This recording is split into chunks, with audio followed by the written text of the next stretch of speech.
Tchau! Olá e bem-vindos ao Globalai. Eu sou Natasha Kersik e hoje vamos fazer um giro pelas principais notícias em destaque no mundo todo. Vamos conferir as manchetes desta noite.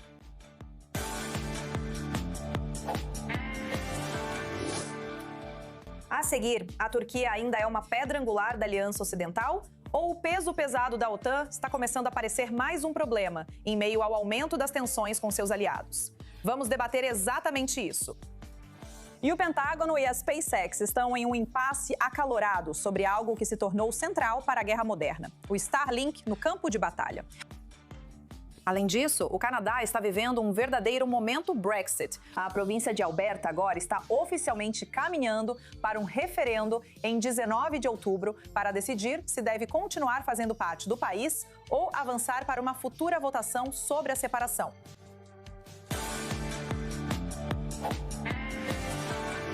Mas antes de chegarmos a tudo isso e muito mais, vamos dar uma olhada em algumas das principais notícias que estão ganhando destaque no mundo todo nesta semana. Um desastre químico mortal em Washington. Estados Unidos virou uma operação de recuperação após as autoridades confirmarem que o número de mortos subiu para 11, já que as 9 pessoas desaparecidas foram encontradas mortas. O incidente ocorreu na terça-feira em uma instalação da Apple Dynawave, quando um grande tanque se rompeu de repente, liberando licor branco, produto químico altamente corrosivo usado na produção de celulose para papel. As autoridades informam que cerca de 900 mil galões da substância vazaram, forçando equipes de emergência a vasculharem os destroços na fábrica enquanto drones escaneavam a área ao redor. As buscas seguiram por toda a semana até encontrarem as últimas vítimas. A investigação sobre a causa da falha do tanque já está em andamento. E finalmente temos uma notícia milagrosa. 4 homens presos por mais de uma semana em cavernas inundadas no centro do Laos foram resgatados com segurança. Eles estavam entre 7 moradores que entraram nesse túnel estreito de caverna em busca de ouro, quando, de repente, enchentes repentinas bloquearam a saída. Agora, os socorristas dizem que o sistema de cavernas é extremamente apertado em alguns pontos, com algumas passagens tendo apenas 50 centímetros de largura, o que tornou essa operação especialmente perigosa. Os sobreviventes foram retirados um a um em macas, enrolados em cobertores térmicos e levados rapidamente para tendas médicas, onde vídeos mostraram aplausos, lágrimas e reencontros emocionantes. Surto de ebola na África Central se espalha mais rápido do que as autoridades de saúde conseguem conter, e os alertas estão cada vez mais urgentes. A Organização Mundial da Saúde afirma que uma cepa rara de ebola está agora se espalhando na província de Ituri, no leste do Congo, com mais de 900 casos suspeitos e mais de 200 mortes suspeitas relatadas até agora. A diretora da Organização Mundial da Saúde visitou a região no sábado e comentou sobre o assunto. Eu acho que a regra do jogo é estarmos juntos. E a solidariedade agora é a nossa maior força. Médicos Sem Fronteiras alerta que a escala e a rapidez das infecções são inéditas em relação a surtos anteriores de ebola. Até agora, vários países impuseram restrições de viagem, mas a Organização Mundial da Saúde pede que repensem, alertando que isso pode dificultar a transparência e o controle do surto. E agora, meus amigos, chegamos ao topo.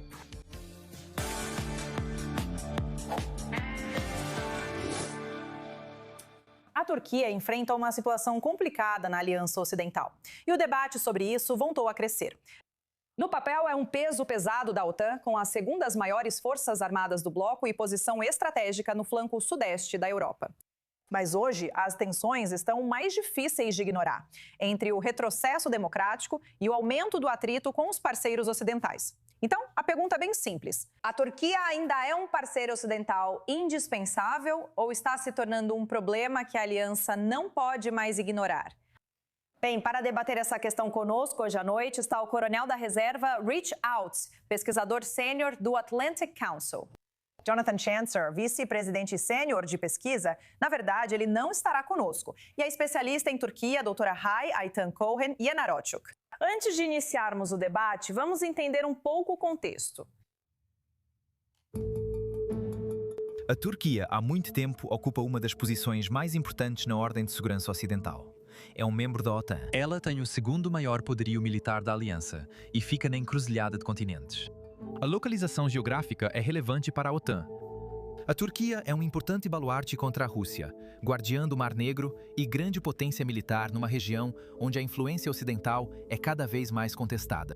Mas Ankara também está se tornando um dos parceiros mais complicados do Ocidente. Sob o presidente Erdogan, a Turquia tem seguido uma política externa mais independente, ampliando suas ambições regionais no Oriente Médio, fortalecendo sua indústria de defesa e se recusando a se alinhar sempre à Europa ou a Washington. A retórica dura da Turquia sobre Israel preocupa capitais ocidentais, especialmente enquanto Israel segue como um dos principais parceiros do Ocidente na região. Ao mesmo tempo, o retrocesso democrático dentro da Turquia prejudicou a confiança com os aliados europeus, que afirmam que a OTAN não é apenas uma aliança militar, mas também uma comunidade de valores democráticos compartilhados. Então, a questão para o Ocidente não é apenas se a Turquia é difícil. A questão é se a Turquia é importante demais para ser perdida. E a Turquia é um parceiro ocidental indispensável ou um problema? Certo. Vamos começar agora com nossa rodada relâmpago de 30 segundos. Lembrando a todos os nossos painelistas, vocês têm apenas 30 segundos para responder a nossa primeira pergunta. E temos uma boa notícia. Jonathan Schencer está realmente conosco. Jonathan, obrigada por se juntar a nós. Então, a primeira pergunta que cada um de vocês vai responder é: a Turquia é um parceiro ocidental indispensável ou um fardo cada vez maior? Coronel Richelton, pode começar. É um prazer estar aqui e integrar um painel tão distinto. Creio que a questão está equivocada, pois não se trata de parceria ou fardo.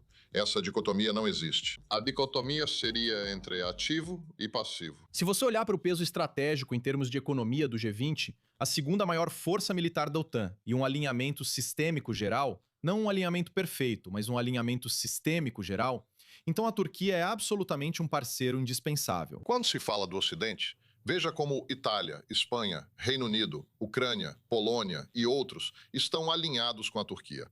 Há problemas com Israel e os Estados Unidos precisam liderar para ajudar a resolvê-los. Não há dúvida de que precisamos deles, pois são um forte apoio à aliança. Jonathan Schencer, qual a sua opinião? Você tem 30 segundos.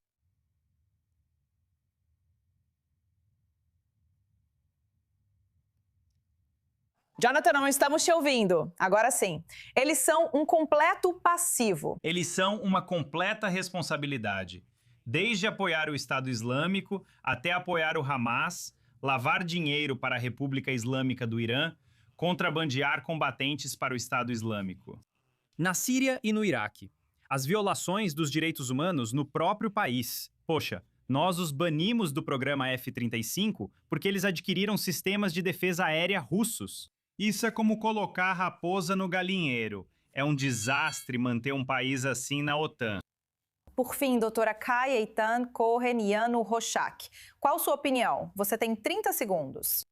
Bem, diante dos desafios que estão surgindo da Rússia, acredito que a aliança da OTAN não tem escolha a não ser manter o compromisso com a permanência da Turquia como membro. E eu concordo com ambos os pesquisadores quanto à natureza problemática dessa parceria. Mas a Realpolitik não está dando margem de manobra para a OTAN em relação à Turquia. Tudo bem, agora vamos ter tempo para aprofundar nossas respostas aqui. Cada um de vocês pode falar por mais tempo, mas certifiquem-se de dar espaço para os outros painelistas também. Então, gostaria de passar para a próxima pergunta, que é se o Ocidente coletivo tem outras alternativas ou se está preso à Turquia. Quando se trata de questões como fornecimento de armas, por exemplo, ou simplesmente a quantidade de efetivo que Ankara traz para a OTAN com um exército tão grande. Rich. Sim, acho que essa pergunta se responde sozinha ao observar as tendências da indústria de defesa. Claro, os Estados Unidos e Israel, aliados fortes, ambos têm complexos tecnológicos de defesa muito avançados. A Turquia entrou nesse grupo, sinceramente, nos últimos 10 a 15 anos. Existem dúvidas sobre os destinos de venda e é preciso consulta para garantir alinhamento de todos. A Líbia é um exemplo interessante, onde, no final das contas, a intervenção turca em 2020 impediu a queda de Trípoli e, na verdade, apoiou as negociações respaldadas pela ONU. Estamos trabalhando juntos, o Africom pelo lado dos Estados Unidos e os turcos, ambos para alcançar a unificação na Líbia. Esse é apenas um exemplo. Então, eu acho que o peso absoluto, não só em termos de efetivo e geografia, mas também de tecnologia de defesa, faz com que a Turquia seja ou um amigo muito formidável, embora difícil, ou, Deus me livre, algo que você realmente não gostaria de ter como adversário. Levo ao ponto do Jonathan a sério, e já conversamos sobre isso antes. Existem questões reais, mas temos um ditado nas Forças Armadas. É melhor ter um amigo difícil dentro da barraca, digamos assim, urinando para fora, do que fora da barraca, urinando para dentro. Então eu prefiro muito mais ter o desafio de lidar com um aliado poderoso, mas difícil, do que tentar causar confusão em outro país, como alguns chegaram a sugerir de forma absurda que a Turquia deveria ser o próximo Irã. Este não é o próximo Irã, e com certeza não precisamos disso. Jonathan, qual é a sua resposta para isso? Vejo você assentindo. Não é mais um. Acho que só estou sorrindo. Quero dizer, veja, o problema com a Turquia é múltiplo, mas vamos pegar como exemplo que eles têm um grande exército. Como eles têm utilizado esse exército? O que realmente vemos é que eles estão atacando nossos aliados curdos em lugares como Síria e Iraque. Eles realmente assumiram o governo da Síria. E este, é claro, um governo da Al-Qaeda que é muito difícil de prever, quanto mais de controlar. Quando você olha apenas para o tamanho desse exército, que todos falam como se fosse uma vantagem, ainda não vi esse exército em ação. Ainda não entendi quais são as capacidades dele além do treinamento. Agora, quanto às armas que os turcos estão produzindo neste momento, tenho que dizer, quando você olha para os aliados que os turcos têm agora, com o Hamas, com o Hezbollah, com a Al-Qaeda, a Irmandade Muçulmana, o ISIS, até mesmo algumas das ações que eles vêm desenvolvendo com o Irã. Eu quero ver um governo como esse adquirindo esse tipo de armamento e mantendo esse tipo de relacionamento com todo tipo de gente perigosa. Isso parece um desastre que estamos facilitando. E essa é a minha preocupação agora, ao continuar permitindo que eles permaneçam dentro da nossa aliança. Isso parece uma aprovação tácita para uma enorme lista de condutas condenáveis. Doutora Yenarotchuk, qual é a sua resposta à ideia de que é melhor ter a Turquia como amiga, mesmo sabendo que a Turquia é uma amiga difícil, do que não tê-la como amiga? Bem, antes de tudo, gostaria de ressaltar o fato de que não existe um mecanismo na OTAN que permita expulsar os membros, certo?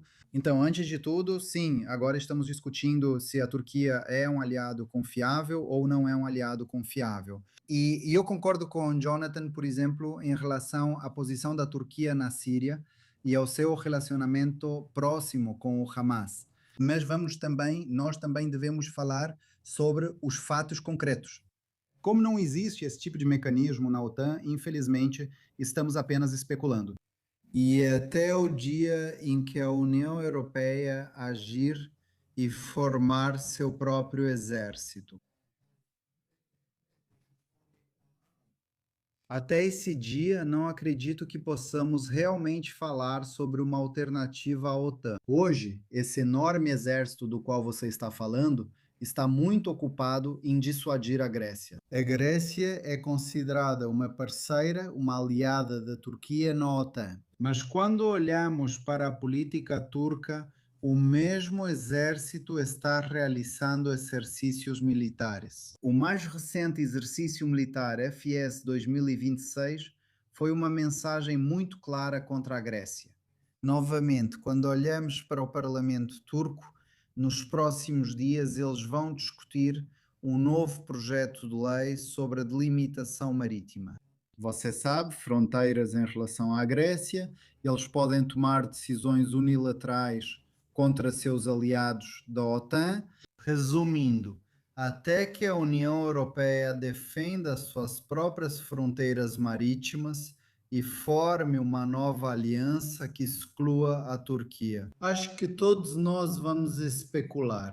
E também não vamos esquecer a relação muito próxima entre Donald Trump e Recep Tayyip Erdogan, cujo denominador comum mais importante é a Síria.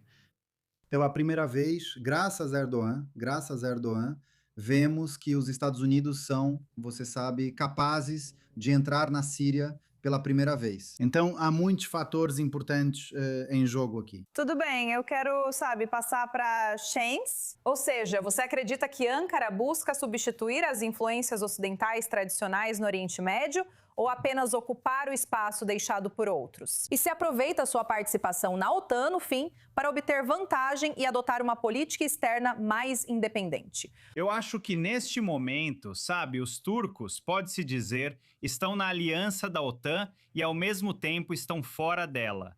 Eles estão fazendo jogo duplo.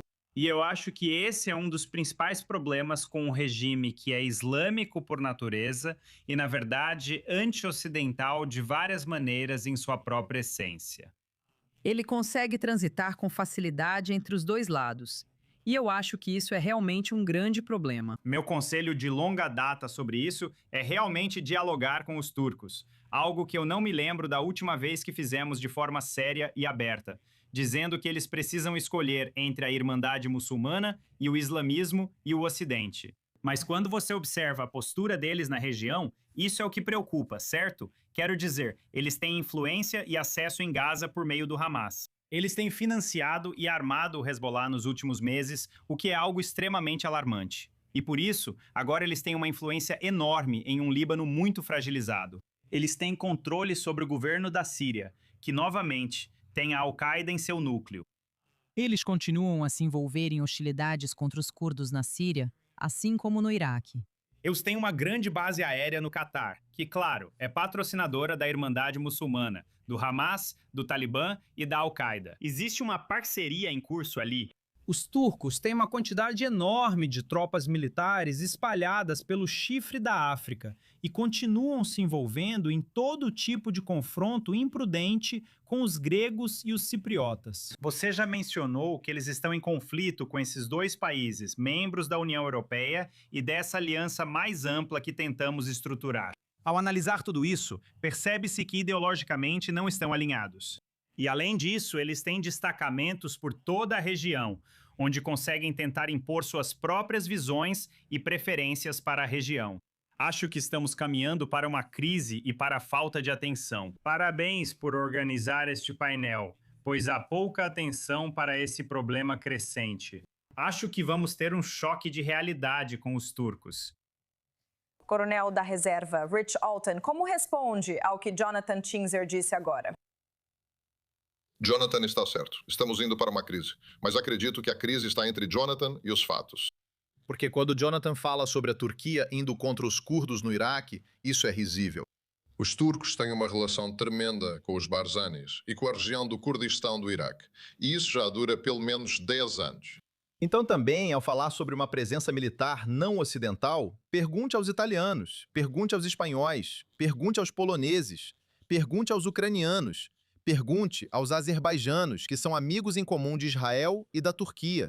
Depois, vá para Somália, Líbia e Sudão, onde a presença militar da Turquia permitiu a diplomacia ocidental e ajudou a estabilizar esses países. Acho que, ao focar um pouco a crítica do Jonathan, ela passa a ser legítima. Porque há áreas em relação ao Hamas, por exemplo, que eu acho que não estão de acordo com outros elementos geopoliticamente astutos da política externa turca. E eu tenho sido crítico em relação a isso. Acho um non sequitur quando ele diz: Hezbollah, não há evidências. Já vi, Jonathan. Me mande um e-mail e uma mensagem, você tem meu endereço. Eu não acho que isso seja verdade sobre a parte do Hezbollah. Porque talvez você não saiba disso, mas partidos políticos de orientação islâmica sunita, sejam da Irmandade Muçulmana ou não, geralmente não são grandes fãs de grupos terroristas xiitas radicais. Acho que você precisa checar os fatos internamente. Mas então, o ponto principal é que existem alguns elementos problemáticos. E, novamente, o Hamas seria um deles. Mas se você olhar de forma geral para a diplomacia que tem acontecido com o Irã, na Ucrânia, lidando com questões regionais de estabilidade, os turcos estão muito mais alinhados do que não alinhados, certamente com o governo Trump nos Estados Unidos. Se eu estivesse em Israel, especialmente em Jerusalém, minhas avaliações seriam diferentes, pois o que ocorre na Síria envolve competição entre Israel e Turquia, exigindo atenção cuidadosa. Vocês estão totalmente alinhados sobre o Azerbaijão.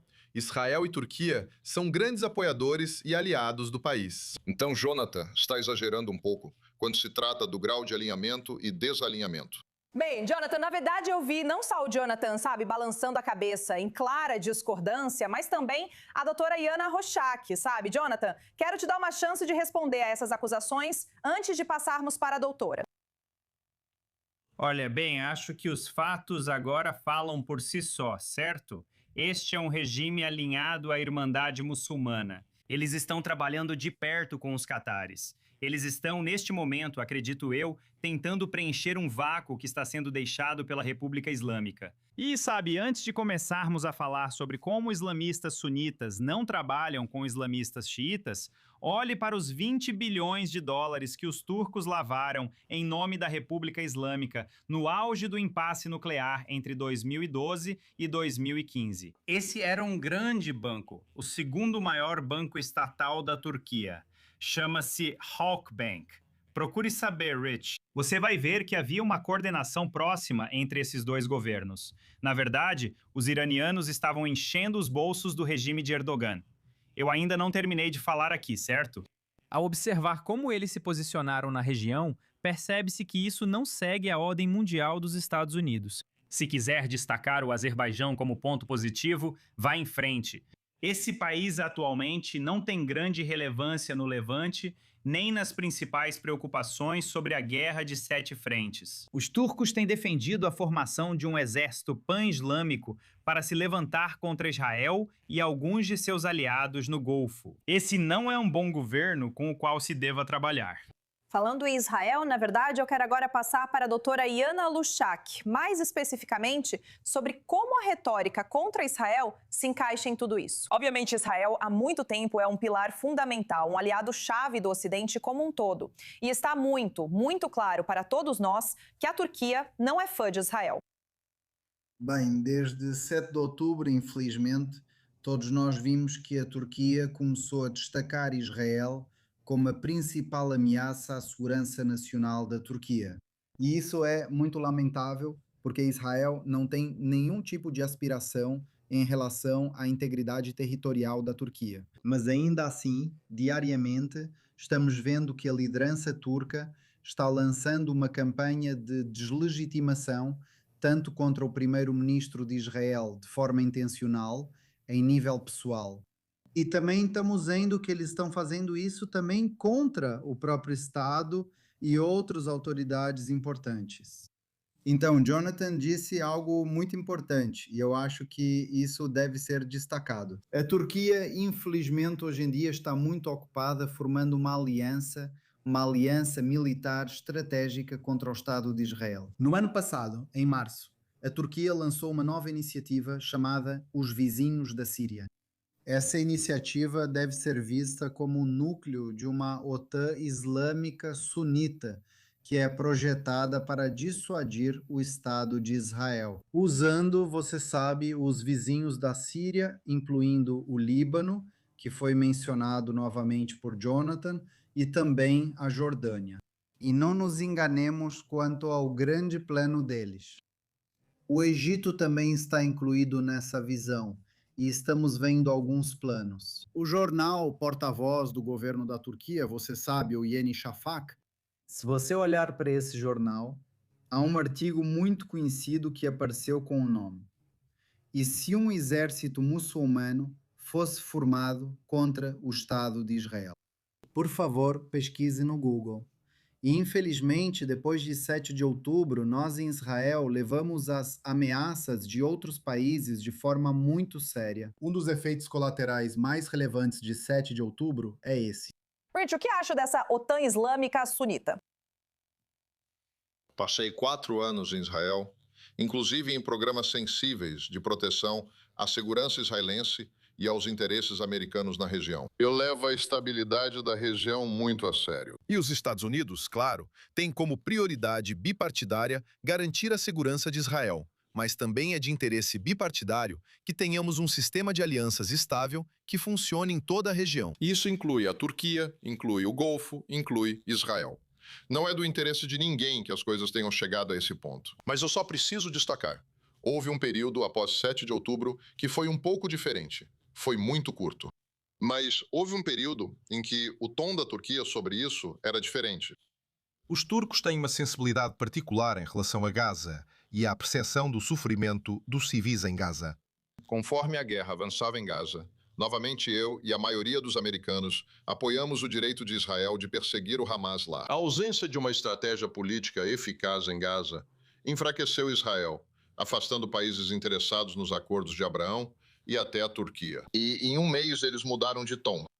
Chancer, quero te dar uma chance rápida de responder antes do intervalo comercial. Sim, quero dizer, olha, se você quiser observar o tom que mudou, na verdade isso remonta a 2010, 2011 com o Hamas. Foi quando começamos a ver Recep Tayyip Erdogan, o ditador da Turquia, começar a apoiar o Hamas. Foi nesse momento que ele começou a permitir que líderes seniores operassem dentro do país, usando Istambul basicamente como um centro financeiro para movimentar dinheiro para o Hamas. Líderes de alto escalão do Hamas, baseados lá, recebendo tratamento VIP do governo turco. Armas foram movimentadas a partir dali, assim como complôs foram tramados. Tudo bem. Infelizmente, precisamos encerrar. Agradeço muito aos painelistas pela conversa interessante. Esperamos recebê-los em breve. Vamos a um rápido intervalo e já voltamos.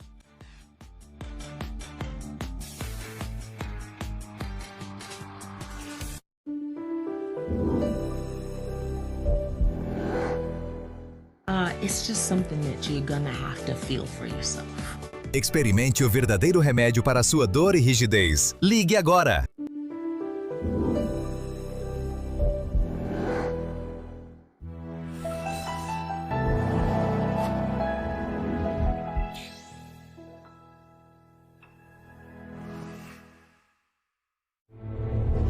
Cinco 5.000 anos de história. E não importa quem tentou nos matar, nós sobrevivemos e prosperamos. Toda semana vamos trazer para você as últimas notícias judaicas do mundo inteiro. O bom, o ruim, o feio e o magnífico. Acompanhe-nos toda segunda no resumo semanal do mundo judaico.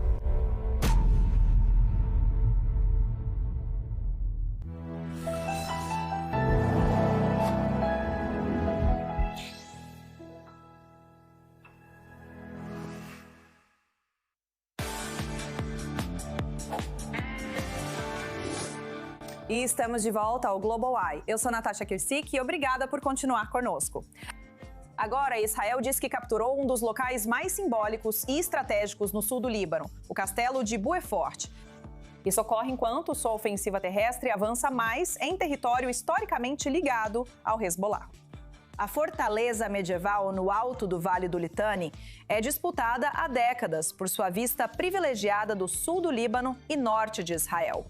Enquanto isso, o Hezbollah segue lançando foguetes. É um marco dramático e uma mudança dramática na política que estamos liderando. Nós quebramos a barreira do medo. Estamos tomando iniciativa.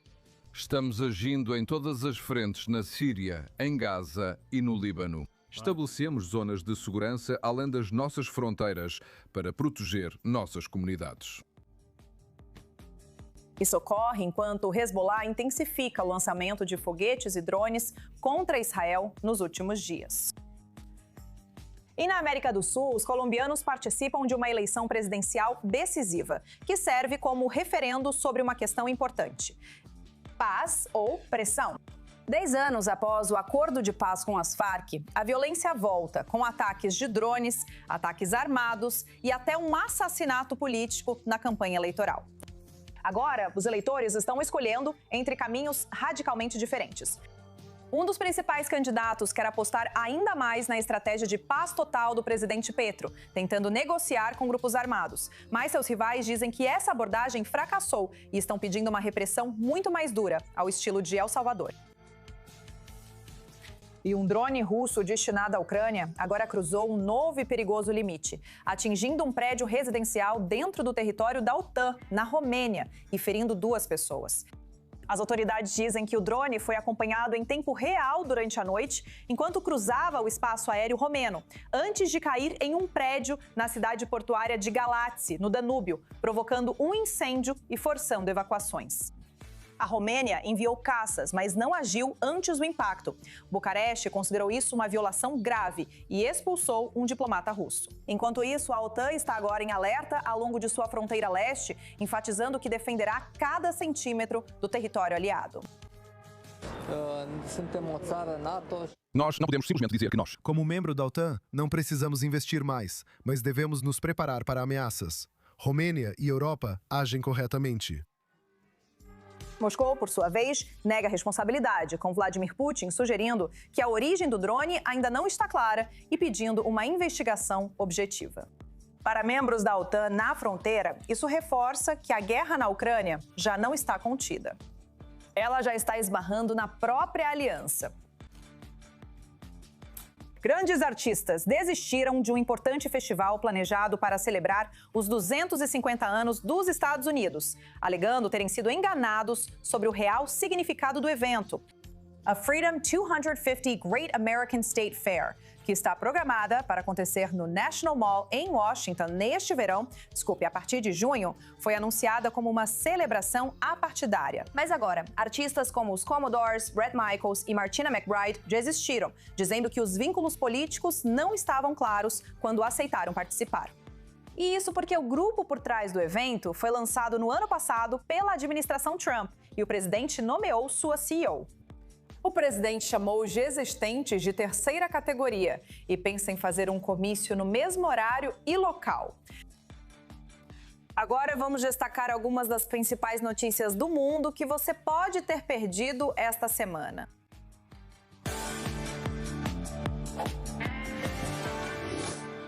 Bem, o Pentágono e a SpaceX estão em um impasse acalorado sobre algo que se tornou central para a guerra moderna, que é o Starlink no campo de batalha. Durante o pico do conflito com o Irã, autoridades dos Estados Unidos dependiam dos satélites de Elon Musk para comunicações no campo de batalha e uso de drones. Mas agora há uma nova disputa, e é sobre o preço. A SpaceX diz que os militares têm pago cerca de $5 mil por terminal por um serviço que, segundo eles, está mais próximo de $25 mil por mês. Eles querem aumentar esse valor, mas o Pentágono resiste, alegando que o preço não reflete o uso real do sistema, principalmente em missões curtas de drones. Mas por trás dessa disputa existe uma realidade maior. As Forças Armadas dos Estados Unidos tornaram-se dependentes de uma única empresa para a conectividade crítica em tempos de guerra, e a SpaceX sabe disso. Por isso, durante o conflito, o governo dos Estados Unidos acabou pagando o aumento de preço imposto. Sem alternativa viável em larga escala, autoridades alertam que o poder de barganha está mudando rapidamente. Agora recebemos Victoria Sampson, diretora-chefe de Segurança e Estabilidade Espacial da Secure World Foundation. Primeiro, trata-se apenas de uma disputa de preços ou o Pentágono ficou estruturalmente dependente da SpaceX a ponto de não conseguir mais se desvincular? Acho que são os dois. A disputa de preços foi o que motivou isso, mas realmente não há alternativa ao Starlink agora. A Amazon lançou o Amazon Leo, que deve competir com o Starlink em alguns anos, mas ainda não chegou a esse ponto. O que isso implica para operações militares? Se uma empresa pode reajustar o preço de infraestrutura crítica em meio a um conflito? Acabamos de ver isso acontecer. Certo, bem, quero dizer, isso não é bom, sabe, em termos de independência, de liberdade de ação, para os militares terem que ficar constantemente renegociando as coisas com uma empresa privada. Acho que isso também mostra como a SpaceX ficou poderosa, dominando o mercado nesse segmento. Os militares também poderiam ter recusado, não havia obrigação de aceitar. Os argumentos que a SpaceX está usando sobre estarem basicamente utilizando o nível de aviação para a assinatura do Star Shield, você definitivamente poderia contestar isso. Acho que o Pentágono concordou, por hora, mas busca alternativas no momento. Certo, quero dizer, você diz que eles poderiam ter dito não, mas no fim das contas isso teria sido um grande fator de perturbação para a guerra em andamento contra o Irã. Poderia-se dizer que isso faria os Estados Unidos parecerem fracos? Bem, isso parte do pressuposto de que a SpaceX teria parado de deixar eles usarem os terminais. Quer dizer, eles disseram que vão fazer isso, mas acho que você não precisa se preocupar com essa dúvida. Agora, o Pentágono está tentando ajudar os cidadãos iranianos a contornar os bloqueios de comunicação impostos pelo governo e tem tido divergências com a SpaceX sobre o preço de um plano para realmente fornecer conexões diretas ao celular com o Starlink para a população, que seriam, semelhantes ao serviço 5G. Então, o que sabemos sobre isso? E o Starlink pode enfrentar alguma reação negativa especificamente sobre essa questão? A população iraniana já acessava o Starlink, que foi contrabandeado nos protestos de janeiro, permitindo às pessoas acessar a internet. E o Irã conseguiu falsificar o sinal dos terminais do Starlink para tirá-los do ar. Então, acho que já houve maneiras pelas quais eles conseguiram fazer isso antes. Agora, a questão é que é o governo dos Estados Unidos que está por trás disso e tentando trazer os terminais para o país. Mas quero dizer, novamente, o Starlink já foi usado por civis no Irã. Certo. Tudo certo. Vitória Simpson, muito obrigado por participar e compartilhar seu conhecimento. Foi um prazer. Obrigado por me receber. Agora, o Canadá está vivendo um verdadeiro momento Brexit. A província de Alberta, centro petrolífero do Canadá, fará um referendo em 19 de outubro para decidir se permanece no país ou avança para uma futura votação sobre separação. A premier Danielle Smith afirma que o objetivo é dar voz às pessoas após anos de frustração com Ottawa, principalmente sobre política energética e econômica. Apesar de não ser legalmente vinculativa, essa votação já tem impacto político maior do que o esperado. Ao colocar uma questão assim na cédula, mesmo em etapas, ela acaba ganhando vida própria. E em uma província como Alberta, onde o sentimento separatista vai e vem há décadas, esse tipo de impulso é exatamente o que deixa as pessoas em Ottawa nervosas. Agora quem está conosco é Michael Bernard Wernick. Ele ocupa a cátedra Jaroslawski na Universidade de Ottawa. Então, antes de tudo, explique por que os habitantes de Alberta estão tão frustrados, mais especificamente, e quantos realmente apoiam se tornar um estado independente, de acordo com as pesquisas que vimos. Bem, obrigado pelo seu interesse e tenho certeza de que, olhando de fora, é um tipo muito peculiar de movimento separatista. Não é baseado na história como a Escócia, a Catalunha ou até mesmo a Córcega. Não tem nenhum fator religioso, linguístico ou étnico que alimente esse movimento. É basicamente construído, como você disse na sua introdução, em cima de mágoas alimentadas por não conseguir o que se quer na definição de políticas nacionais, especialmente em relação à economia de recursos naturais. Alberta tem cerca de 5 milhões de eleitores e um total de 42 milhões de canadenses. A maioria dos canadenses mora em Ontário e Quebec, o que faz com que domine os resultados das eleições e parlamentos. Então, é algo puramente baseado em ressentimento regional e um sentimento de não ser respeitado ou ouvido. Atualmente, na medida em que pesquisas feitas com 6 meses de antecedência valem alguma coisa, diante de uma pergunta clara, a maioria dos habitantes de Alberta claramente quer continuar fazendo parte do Canadá. Mas, infelizmente, forças já foram acionadas e será um período difícil e de rancor. Se Alberta realmente se tornasse independente, como isso impactaria o restante do Canadá? Essa é uma ótima pergunta. Existem muitos cenários hipotéticos. Já vivenciamos 2 referendos em Quebec sobre secessão. O principal ponto é que você está indo para o desconhecido, para o incerto. Quebec mantém certa integridade pela língua francesa. Não está claro o que Alberta, sem acesso ao mar, pode fazer. Ficar sem acesso ao mar prejudicará a economia de recursos naturais deles. Então eu acho que, o tipo de pessoa que se entrega a esse tipo de especulação pensa que, uma Alberta separada não é muito viável e que, no final das contas, acabaria sendo engolida pelos Estados Unidos. O que aconteceria com as outras partes do Canadá é uma grande incógnita. Quão arriscado você acha que é para o Canadá normalizar referendos sobre separação, mesmo quando eles não são vinculativos? Bem, toda província tem o direito de realizar plebiscitos e referendos. Eles são bastante comuns em outros tipos de questões, mudanças no sistema de votação e assim por diante. Sim, o governo espanhol adotou uma postura muito mais rígida em relação a um referendo do País Basco. Acredito que, se há uma estratégia da Premier, ela busca negociar concessões políticas e mais autonomia para a província. Talvez até uma mudança constitucional, mas isso é um grande risco. Claro. Por fim, há algum manual para acalmar essa insatisfação regional sem criar uma crise constitucional? Você mencionou o Quebec como um exemplo de movimentos separatistas do passado. Primeiro, a questão é, você quer fazer parte do Canadá? Em Quebec, 2 referendos ao longo de gerações mostraram que separatistas, políticos habilidosos, foram derrotados por federalistas locais, figuras proeminentes conhecidas por muitos espectadores. Então, eu acho que, no final das contas, esse é um debate que deve acontecer em Alberta. E aqueles habitantes de Alberta que são federalistas, unionistas ou vozes fortes para permanecer no Canadá e resolver as coisas dentro do Canadá precisam se manifestar. Certo. Bem, gostaria de agradecer muito a você, Michael, por estar conosco. Com certeza vai ser muito interessante ver como será essa votação em outubro e o que isso vai significar para o futuro do Canadá. Tenho certeza de que teremos muito para conversar nos próximos meses. Obrigado pelo seu interesse. Certo, agora vamos passar para um evento realmente muito importante. Seria um dia de orgulho nacional com o Paris Saint-Germain vencendo a Liga dos Campeões pelo 2º ano seguido. Porém, as ruas de Paris foram ofuscadas por centenas de arruaceiros, causando destruição, não apenas comemorando. E nossa apresentadora e correspondente Emily Francis conta essa história.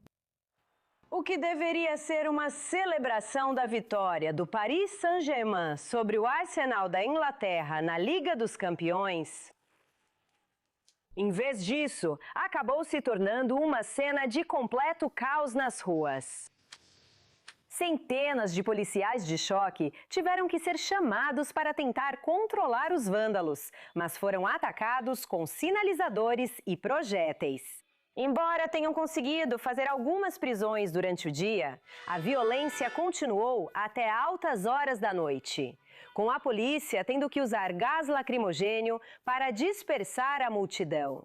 E, no final, prenderam cerca de 400 pessoas. O presidente francês Emmanuel Macron condenou a violência inaceitável e injustificável, prometendo responsabilizar os culpados. Ainda assim, a Torre Eiffel, em Paris, estava iluminada com as cores do PSG, com fogos de artifício e a comemoração continuando à noite, enquanto os torcedores tentavam manter vivo o espírito da grande vitória. Falando em esportes, o Roland Garros está acontecendo em Paris e com isso vem algo que os fãs de tênis sabem que é praticamente inevitável: o colapso emocional em quadra. Raquetes são quebradas, debates com árbitros surgem e emoções transbordam em estádios lotados. Desde o surto explosivo de Daniil Medvedev até Daniel Altmaier chutando uma raquete para as arquibancadas, o tênis nunca deixou de ter maus comportamentos. Por trás dos acessos de raiva que aparecem nos melhores momentos, há uma discussão maior sobre como o esporte julga jogadores e se homens e mulheres são avaliados igualmente. Esse debate persiste. Serena Williams alegou ter sido punida mais severamente que homens na final do US Open de 2018. Elias Cornet gerou polêmica no mesmo ano após receber uma violação de código por trocar de camisa em quadra, enquanto jogadores homens faziam o mesmo rotineiramente. Ons Jabeur criticou o Roland Garros por excluir mulheres das sessões noturnas em horário nobre. O Aberto de Madrid foi acusado de sexismo por impedir que finalistas de duplas femininas fizessem discursos de premiação, diferente dos homens. Nova polêmica em Roland Garros. Jogadora foi multada após afirmar que a partida precisava de um árbitro homem. Agora conosco está a doutora Sofia Solomon, pesquisadora do Centro de Diplomacia Esportiva da Universidade Ben Gurion. Você acha que ainda existe um padrão duplo em como homens e mulheres são punidos ou retratados por demonstrarem raiva em quadra no tênis? Obviamente, isso não acontece só no tênis. Quero dizer, também se conecta ao seu tópico anterior, onde, por algum motivo, os homens podem expressar um nível maior de violência ou explosão, mas as mulheres simplesmente não podem. E, para ser sincera, isso é, ainda mais absurdo quando pensamos no viés de gênero, pensamos na luta feminista. As mulheres costumam ser vistas como mais emocionais ou incapazes de controlar as próprias emoções. E aqui podemos ver que não só elas conseguem controlar suas emoções, mas quando não fazem isso, assim como os homens, ainda assim não são tratadas de forma igual. Por que explosões emocionais masculinas costumam ser vistas como paixão ou competitividade, enquanto as de mulheres são rotuladas como emocionais ou não profissionais? Bem, como eu mencionei, o viés de gênero nos esportes existe até mesmo no mundo acadêmico. Quero dizer, você sempre pode encontrar na minha área de pesquisa comparações entre pesquisadoras e pesquisadores, mas é mais do que isso. Os esportes, em geral, precisamos lembrar que eles se movem num contínuo entre dois extremos, talvez contraditórios. Um extremo é o racionalismo, com os altos padrões de profissionalismo que seguimos. E precisamos manter o jogo como algo que possamos quantificar. E por isso precisamos manter nosso comportamento. E o outro extremo é ser emocional demais. E essa atitude de ser emocional demais pode nos levar a extremos de violência, como vimos com os torcedores, por exemplo, mas também no próprio mundo dos jogadores. Quando falamos sobre violência nos esportes em geral, ela sempre surge desde o início do jogo moderno. Na verdade, a partir dos próprios jogadores e não dos torcedores. Mas o que vemos no tênis, digamos, nas últimas 2 décadas, talvez na última década, é isso. A quantidade de público, de espectadores, tem sido muito maior do que o esperado nos anos anteriores. Portanto, estou falando do que você mencionou sobre o Aberto da França. Então, nesta quinta-feira, no Aberto da França, um dos jogadores, Daniel Valecchio, que disse que o árbitro deveria ser homem e não mulher, também nos dá um exemplo porque ele justificou isso por causa de uma torcida muito exigente. Foi assim que ele chamou. Ou seja, além de não assumir a responsabilidade por suas próprias ações, ele ainda culpou a juíza. Esse é um viés de gênero muito conhecido que existe no mundo dos esportes. Mas eu acho que mais do que isso, vemos que a violência é algo que, de certa forma, é vista como algo masculino, permitido no mundo dos homens e não permitido no mundo das mulheres. No fim das contas, você acha que o circuito feminino realmente mudou na forma como lida com as emoções? Ou acha que, na verdade, só está havendo mais escrutínio e isso está ficando mais visível agora? Exatamente, eu acho que a última opção é mais precisa, já que todos nós temos emoções. Quero dizer, não importa, não é realmente uma questão de gênero. Todos os seres humanos têm emoções. Alguns levam isso ao extremo. Como estudiosa da violência política, posso afirmar que não está relacionado a gênero. A violência se manifesta de várias formas. Mas como o número de espectadores aumentou e como a mais expectativa dos próprios jogadores, sim, para serem mais competitivos, sabe? Quando a gente pensa nisso, por que em shows de rock a gente nunca fica bravo com um músico que quebra, sei lá, a guitarra no palco? E no esporte, a gente espera algo diferente. Já que o esporte também precisa levar em consideração o esquema de fair play e qualquer coisa que possa influenciar o jogo e não esteja nesse conjunto de regras, pode interromper a partida. E eu acho que um dos componentes que nos últimos anos vemos se tornar cada vez mais evidente é o papel do público. E como isso se torna maior, os jogadores ficam sob mais pressão para ter um desempenho melhor, para conseguir estatísticas melhores, para estarem posicionados em um lugar de destaque. É também sobre virar celebridade de repente. De repente, você não está jogando apenas na frente de alguns milhares de espectadores, mas está sendo assistida nas redes sociais por milhões de espectadores no mundo todo. Então, eu acho que é a quantidade de pressão que foi colocada sobre as jogadoras, mas também, talvez, as mulheres estejam começando a se sentir à vontade para ser mais naturais. E eu não acho que isso seja uma fonte de crítica, mas talvez seja, finalmente, uma comparação entre os gêneros.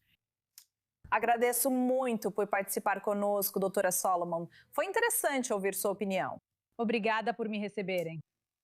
Está muito quente lá fora. A Europa enfrenta calor extremo neste mês, levando as pessoas a buscar formas de se refrescar e se proteger, enquanto alguns países batem recordes de temperatura. Samantha Cohen traz mais informações. Países de toda a Europa estão enfrentando um calor como nunca antes.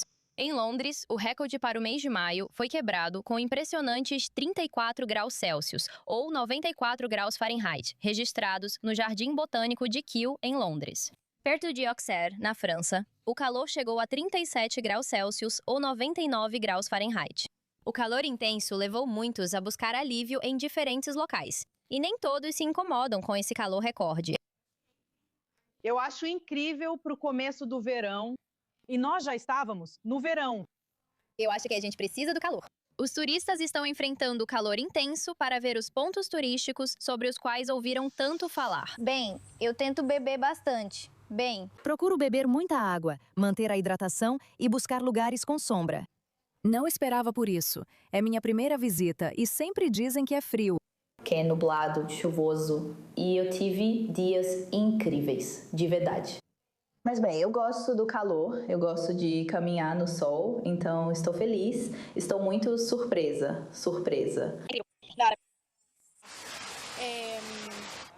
Enquanto outros não estão animados. Acho que todo ano sofremos mais cedo e por mais tempo, lidando como podemos. Uma cúpula de calor provoca o intenso calor na Europa. O clima quente do norte da África fica retido sob alta pressão sobre o continente. Especialistas em clima estão atribuindo a causa à mudança climática e suspeitam que esse tipo de extremo climático não vai desaparecer tão cedo. Falando sobre economia, com fraudes cibernéticas cada vez mais rápidas, sofisticadas e difíceis de impedir, cientistas na África do Sul desenvolvem uma defesa baseada em física quântica para proteger a internet do futuro. Veja só.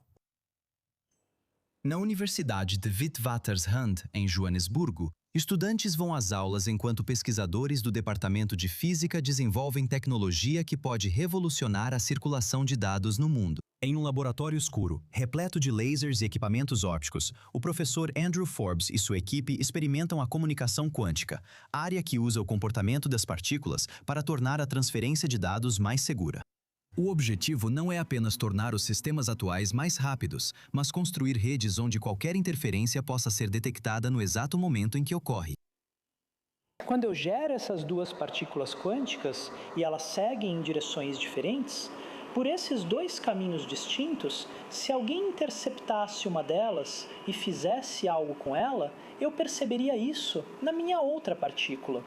Então, quando eu percebo que alguém está interceptando, eu imediatamente interrompo a conexão. No mundo quântico, quem intercepta sempre altera aquilo que está tentando interceptar. Eles podem interromper a conexão, mas não conseguem obter a informação. A equipe de Forbes busca expandir a capacidade das redes de fibra, usando vários padrões de luz para transmitir mais dados simultaneamente. A pesquisa surge à medida que o mundo se torna mais dependente de pagamentos digitais instantâneos, transações internacionais e sistemas financeiros online. Na Cidade do Cabo, a startup Orca Fraud já monitora pagamentos e sinaliza comportamentos suspeitos em tempo real. Suas equipes usam análise de dados, aprendizado de máquina e sinais comportamentais para identificar fraudes à medida que acontecem em um sistema que já monitora bilhões de dólares em transações a cada mês. O problema da fraude cibernética está pior do que nunca. A fraude agora se espalha mais rápido que nunca, cruzando fronteiras em pagamentos instantâneos em tempo real. Com o avanço da IA, vemos a fraude se transformar. Os fraudadores possuem ferramentas avançadas para se reinventar e nos atacar em mais áreas do que antes. Por enquanto, empresas como a Orca focam em detectar ataques rapidamente, antes que o dano se espalhe. Mas o trabalho em Joanesburgo indica um futuro mais ambicioso. Um futuro onde a internet é projetada para revelar ameaças antes do roubo de informações. O uso comercial pode demorar anos, mas pesquisadores da África do Sul afirmam já integrar uma corrida mundial para proteger a próxima geração de comunicação. Da detecção de fraudes atuais às redes seguras por computação quântica, a disputa pela segurança cibernética está se acelerando e ficando mais crítica do que nunca. E antes de nos despedirmos, todas nós precisamos respirar um pouco.